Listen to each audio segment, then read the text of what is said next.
Why is the frame rate terrible? Why is Mac like this? Is that just the quality? Is that just how it looks? I guess so. Hey guys, welcome to another exciting episode of my everyday life. Hi, how you doing? If you don't know who I am, you probably shouldn't. I'm not a great person. I'm a huge Spider-Man fan. I love the Spooderman. I'm not the biggest fan of the MCU Spider-Man, I'm not gonna lie. There's a whole thing, but I decided to react to this trailer. No Way Home is one of the biggest events of the year that everyone's been looking forward to. They're just like, what's going on with the Spooderman? Is Tobert McGirt gonna be in it? Where's Tubby Maguire? Where's Andrew Garfield, Lasagna Boy Jones? Is he in this movie? He's been denying shit. So I decided to actually react to it because I haven't reacted to any of these. If you wonder where I've been on YouTube, I'm mostly working a lot with changing over my format to like movies and shows. I've been doing a lot of back-end work. If you're also wondering why this quality is terrible, it's because I forgot to charge my camera and I gotta get a new charger. So we're gonna deal with this potato MacBook quality. MacBook, you have all the money in the world. I give you so many of my dollars, and this is the quality you give me for a camera? Wow. Fucking wow. I have theories on what I think is gonna happen. If you want to skip down to the reaction, the timestamp is down there. But what I predict with this movie, a prediction that even my brother made, two things might happen. Either we're gonna get surprise with Tobey Maguire and Andrew Garfield making appearances, or instead they're gonna use Tom Holland variants in multiple universes that act as Peter Parker in place of that universe. So instead of Tobey Maguire being in the original Sam Raimi movies, it's a variant of Tom Holland in that universe. And same thing with Zendaya as well too. So replacing those characters with the MCU characters. That's a way to get around actually having them involved while also bringing in all these characters we haven't been introduced yet in the MCU. It's kind of a smart strategy, but also like, but why though? Also, the MCU. I appreciate these big giant events with Spider-Man, and you know, he's just going on these adventures, and it's like, oh, Mr. Stark, I don't feel so good. Mr. Stark, I'm scared. I can't climb the Washington Monument. Mr. Stark, what am I gonna do now that you're dead? Look here, little bitch boy. One of the things I love about Spider-Man is that he is someone who just kind of like learns to do things on his own. He's a loner. Like, he's an awkward kid who didn't fit in, and he just makes the best of his life. Like, you know, he wasn't really meant to be going the hero route, but he's just like affiliated with so much guilt and just so much loss in his life that, you know, he feels the need to really help people, the need to be Spider-Man. And I feel like they didn't really touch on that in the MCU that much. To me, it didn't really hit as hard with the actual marks of Peter Parker, but I'm gonna make a whole video another day about the Spider-Man and just like what they could do in the MCU. But for now, let's actually start the reaction. I don't know how to feel actually, so let's see how it goes. Oh god. Hold on, let me use my real eyes for this. Ever since I got bit by that spider, I've only had 1 week where my life has felt normal. That was when you found out. Okay.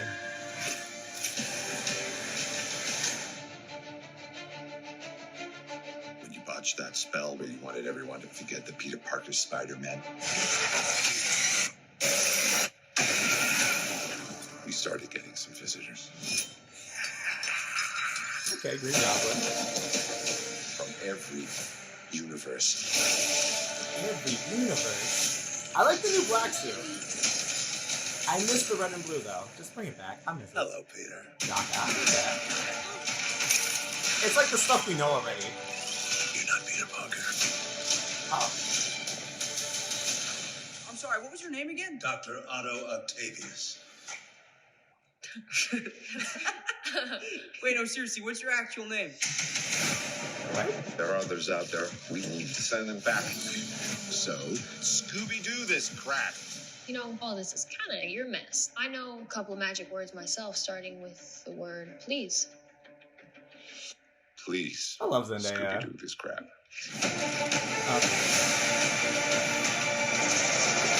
You're flying out into the darkness to fight ghosts. What do you mean? They all die fighting Spider-Man. It's their fate. Oh. I'm sorry, kid. Yeah, me too. Don't. I'll have to rewind that.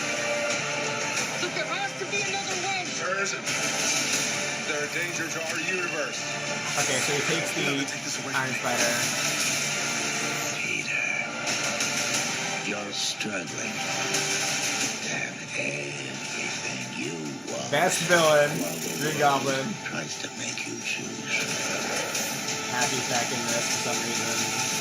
This isn't my fault. I Sandman. can't save everyone.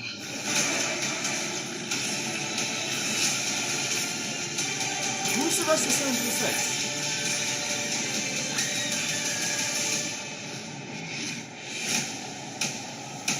Oh, they better not. I'm about to say. I was like, we can't do. No, we're not doing the night when Stacy died again. No. What's happening? They're starting to come through, and I can't stop them. December 17th, exclusively in movie theaters. Tickets on sale November 29th. Spider Monday. Okay, so that's the trailer. I'm gonna have to rewind. We're gonna talk about this. I don't really have that much expectations for this movie. Not saying it's gonna perform bad. It's gonna do well. It's a Spider-Man movie. Like, people are gonna buy. Like, Spider-Man is the Beyonce of the MCU. Like, he makes a movie, you're gonna watch it. You know you are. But I really didn't have, like, high expectations, so I'm not like those reaction people are like, oh my god, yo, I can't believe, like, everything that's already been said has been said already, that was shown. So I'm gonna rewind a little bit to some very specific parts. From what I got from this trailer, it kind of sounds like, alright, so when he did that spell and did the whole bippity-boppity-boo to make his lab more simple, and apparently that backfired, didn't work, and we get different variations of people connected to Peter Parker coming back into the mainstream MC universe. So basically he flubbed up and all the people are coming in. So we got Green Goblin's back, Otto Octavius is back, Electro, Sandman, which I really want an explanation behind those variants because they all died. Every single one of them, except for Sandman, who I don't even know why he's even a villain in this. So I'm thinking it's probably some sort of alternate Sam Raimi universe. I mean, Doc Ock died a hero-ish. I mean, he died not a monster. That was his whole thing. Green Goblin killed himself, and I know in the comic books, he kills himself, but, like, you know, the Goblin formula brings him back to life because he can rejuvenate his internal organs. Spoiler alert. So that could actually be him. We don't really know. Sandman, I don't know why he's a villain. Electro, he was just a bad villain. Also, this one, he looks like a person now, so I kind of like that. He's not a John Electric Smurf. I appreciate that. So let's go back. Let's look at some things. So They all die fighting Spider-Man. It's their fate. They all die fighting Spider-Man. It's their fate. So that's interesting because I'm just like, how are they here? How are they brought back? Or is it like, are they doing like a Kingdom Hearts thing? Which, if you don't know Kingdom Hearts, let me explain it to you very briefly. There is a segment where the main villain, Xehanort, is trying to bring back 13 versions of himself. So in order to do that, he, in the present day, goes back and brings back people from the past through like timelines. So it's just like, it's a rule of time travel. You can bring back people into the present, but you know, once they get defeated, they go back to the original timeline without any memory of what happens. So it's possible that these people are the same people from the same universe, but just pulled in from certain moments of time. And then once they're defeated or whatever, they're sent back exactly from where they were taken from. I mean, that would make the most sense. Like, why these people kind of are back, except for Electro. I'm just like, why he look like a person now? Also, Doc Ock, you know, pulls off like Peter Parker's like mask and says, "You're not Peter. That ain't no Pete. Where's Peter?" And I guess that really means that actually is Tobey Maguire's Doc Ock. Like, it is him. There is one scene from this where I see Peter Parker, like, as Spider-Man, like, flying out the fight, Electro, Sandman, and the other one, I forget, who was it?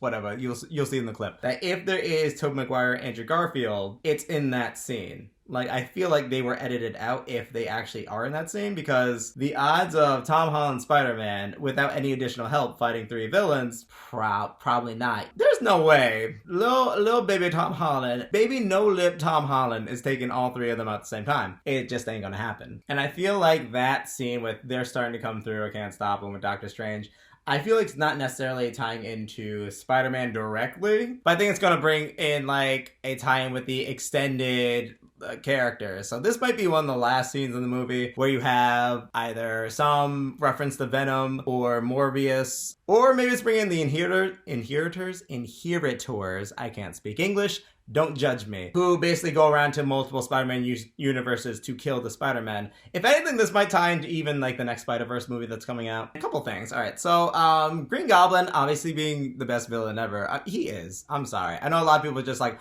oh, Otto Octavius because of the movie. I'm just like, look, Spider-Man 2 was a better movie, I'll admit. But Green Goblin, best villain. Hands down. Willem Dafoe? Willem Dafoe? He's my Willem Dafoe. I love him. And I just noticed this after my rewatch of this trailer, is that the leaked photo of Toby, Andrew, and Tom together, they were in like an area where they have like a bunch of like steel bars and everything, and just like, you know, and I just realized the background of that leaked image looks exactly like where he meets Electro, Sandman, and why do I keep forgetting the third one? Green Goblin? Was that Green Goblin? Oh, and the Lizard? The Lizard. Oh, I forgot the Lizard. I forgot the Lizard's even in this. So my only question is like, who's the sixth person? Like, I know it's a Sinister. I can't speak. Sinister Six. But like, who is? They're keeping that secret. I want to know who. That's my main question. Toby and Andrew, they might be in this, and I think if they are, they're going to show up for this final battle at the very end.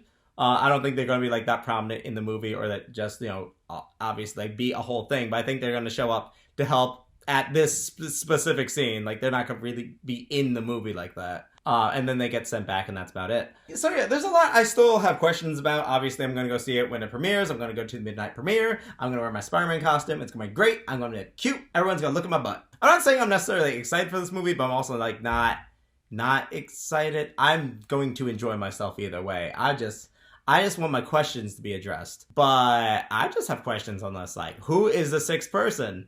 Which villain? We went through all of them. We got Doc Ock, we have Green Goblin, we have Sandman, we have the Lizard, we have Electro. Who's number 6? That's my big question. Let me know. Also, if they're really going to tie in the Brand New Day story arc, I think what they're going to do is there's going to be some sort of convergence, and it's going to tie in, I think, from like the same thing with the end of Venom, where he's brought into the MCU, and I feel like his universe kind of merged with this one, and I think the same thing's probably going to happen. So it's possible that since they're doing the Brand New Day story arc, and if you don't know from the comic, Brand New Day is where Peter Parker makes a deal with Mephiles? No, that's from Sonic. Sorry. Makes a deal with Mephisto to basically sell his marriage and his soul in order to save Aunt May, and then that creates a new universe where MJ and Peter Parker never got married. It was kind of basically a soft reboot to make it so that Peter's a sexist single bachelor, and that brought in a lot of old characters, like Harry Osborn came back for the death, Ben Reilly's now back, and like a whole lot of weird shit happened. And I feel like if they do adapt Brand New Day, which it looks like they're doing, they even have like Doctor Strange going in and just like being a part of it, just like he was in the comic. I feel like there's going to be some sort of like merging of universes, so it's possible that all the past experiences from the other Peter Parkers are going to tie into this universe and probably bring in those villains as well too. So this might be their permanent home, which would be great. So they don't really have to recast for these iconic villains, which smart decision, honestly, because like, why not? You own all the rights, Disney. Just get all your properties aligned. You might as well. Make everything relevant. Why not? Bring in the X-Men. Bring in Hugh Jackman. Why not? You can do anything you want now. You evil bastards. But I love my Disney Plus though. $9.99 a month. Subscribe now. But my neighbor. But anyway, guys, that's what I got from this trailer. It looks like a movie. It looks exciting. J. Jonah Jameson's in it. That's fun. He is bald now. Good for him. Leave a comment down below on what you thought of the trailer. Also, hi. I will come back with more videos. I'm actually working on a couple, but they're taking a while to do. I'm actually going to make a review of this movie when it comes out, along with other movies. Let me know how Eternals is. I have no desire to see it, and I never did. I'm sorry. I might skip it. But yeah, that's it. I will see you guys later. Stay awesome. Bye!